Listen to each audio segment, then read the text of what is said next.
la MCCI présente 100% Challenge, avec le soutien des produits Made in Maurice, du Board of Investment, des groupes Food & Allied, IBL,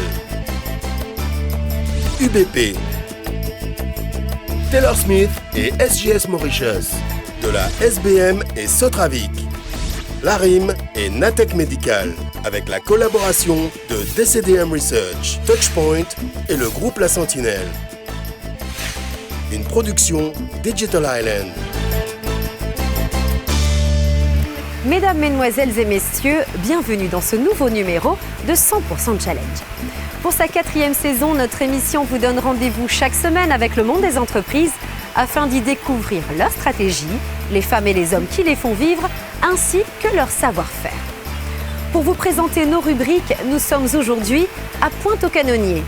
Plus précisément, devant la cascade, les bassins et les massifs végétaux de l'hôtel Le Canonnier. Cet ensemble témoigne de la beauté de la nature des îles de l'océan Indien. Outre sa beauté, cette nature fragile offre aux îles de l'océan Indien des ressources inestimables en matière d'énergie renouvelable. Afin de soutenir des initiatives dans ses États membres visant à développer les énergies renouvelables et à maîtriser leur consommation d'énergie, la Commission de l'océan Indien, la COI, lance un vaste programme d'appui. C'est à voir tout de suite en images dans notre grand reportage.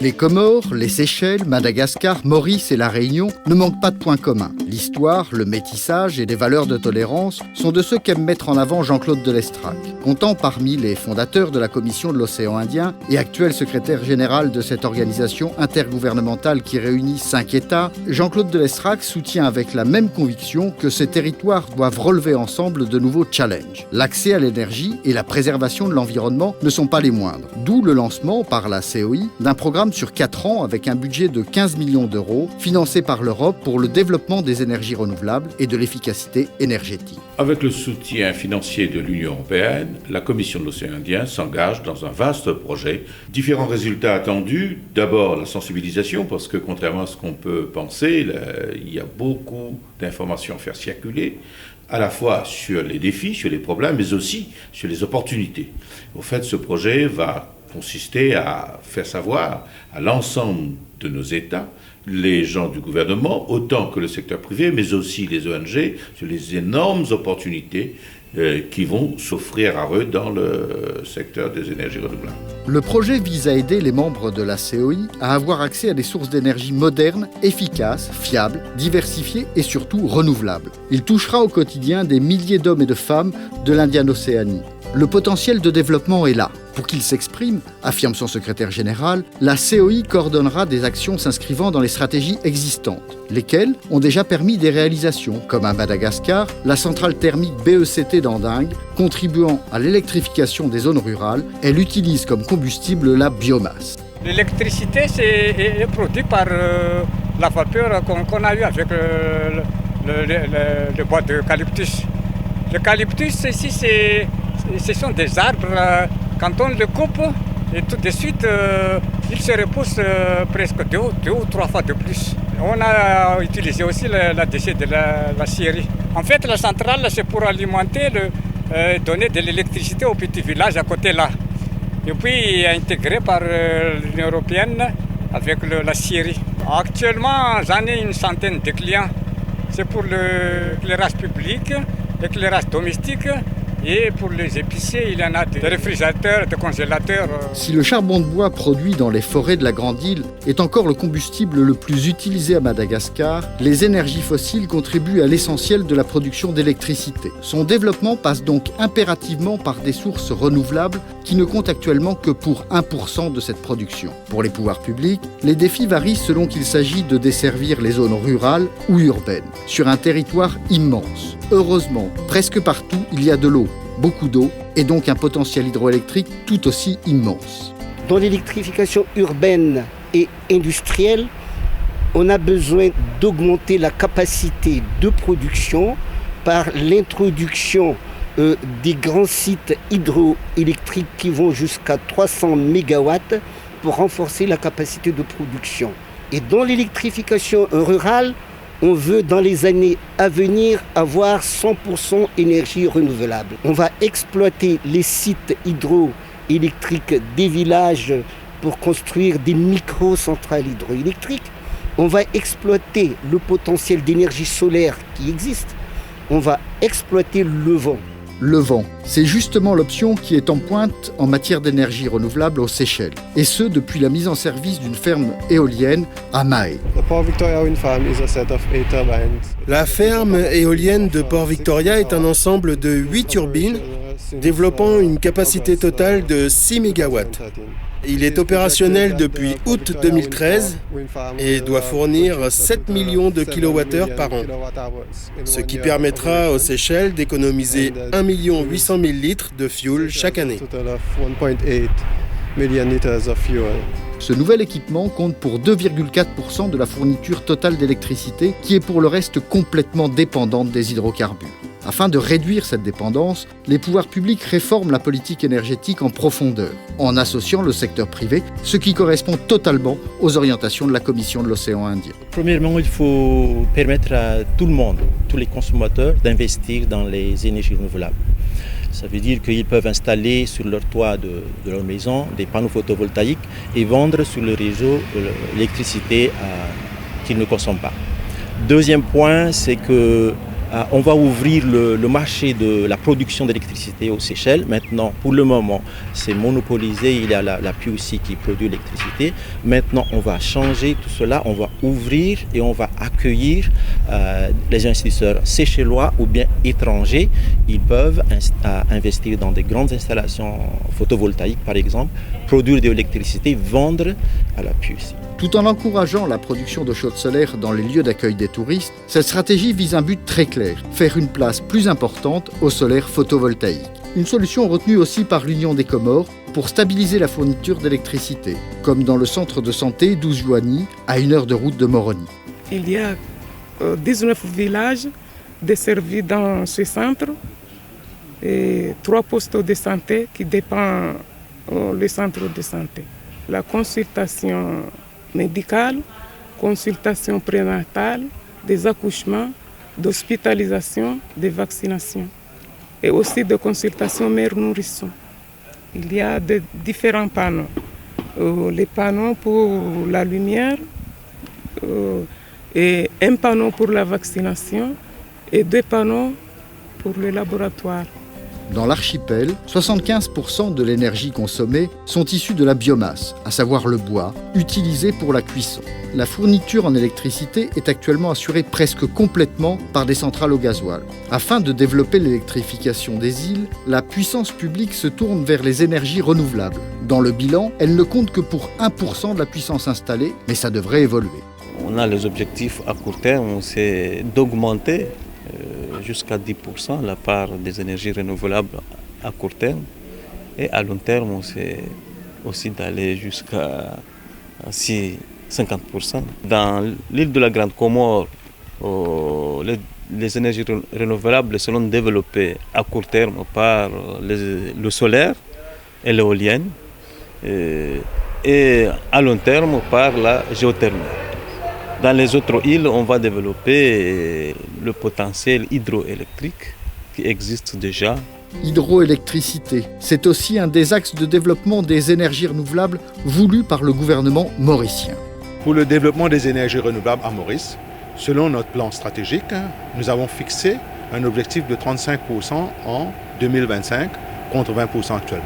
Les moyens mis en œuvre concernent principalement l'énergie solaire, l'éolienne comme nous avons à Rodrigue et l'hydroélectricité comme vous voyez ici au Midlands Dam. Le gouvernement a aussi l'objectif de réduire la consommation d'énergie avec un programme d'efficacité énergétique dans tous les secteurs de l'économie, visant à réduire la consommation d'énergie par 10%.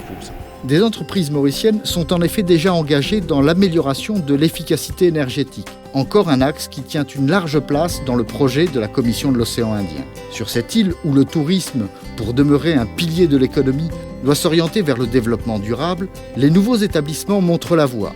Avec le soutien de l'Agence française de développement, le dernier né des hôtels de la côte Est a été conçu en ce sens. Le choix architectural de l'hôtel Long Beach pour ses restaurants et ses nombreux espaces publics a été de favoriser une luminosité et une aération naturelle. Cela nous permet d'utiliser au minimum les climatiseurs. Les couleurs claires comme les toits plantés évitent les désagréments d'un ensoleillement trop prononcé. Mais attention, nous utilisons quand même les bienfaits des rayons de soleil grâce aux chauffe-eau solaires qui produisent près de 70% de l'eau chaude de l'hôtel. Nous récupérons aussi la chaleur produite par les unités de refroidissement et cela nous permet de chauffer notre piscine principale de 1400 m3. L'eau chaude solaire, c'est le moyen développé avec succès à La Réunion pour ralentir la croissance de la demande en énergie fossile. Des sources d'énergie dont les jours, ou plutôt les années, sont comptées sur ce territoire. La stratégie de La Réunion avec l'ensemble des pouvoirs publics et des entreprises, c'est à partir de notre mix électrique qui est aujourd'hui à 30% d'énergie renouvelable, d'aller en 2020 atteindre 50% de part d'énergie renouvelable et 100% en 2030. Cette stratégie, elle repose aujourd'hui sur des filières qui sont bien établies, 100 000 logements équipés en eau chaude solaire et 10 000 logements collectifs également. Et cette filière est aujourd'hui génératrice d'activités économiques locales puisqu'il y a 3 entreprises qui fabriquent localement les chauffe-eau solaires. Sur les nouvelles filières, notamment de bâtiments tertiaires et industriels, cette même stratégie est en train d'être mise en place. À La Réunion, les bâtiments publics comme les lycées, en intégrant eau chaude solaire, photovoltaïque et ventilation naturelle, montrent l'exemple.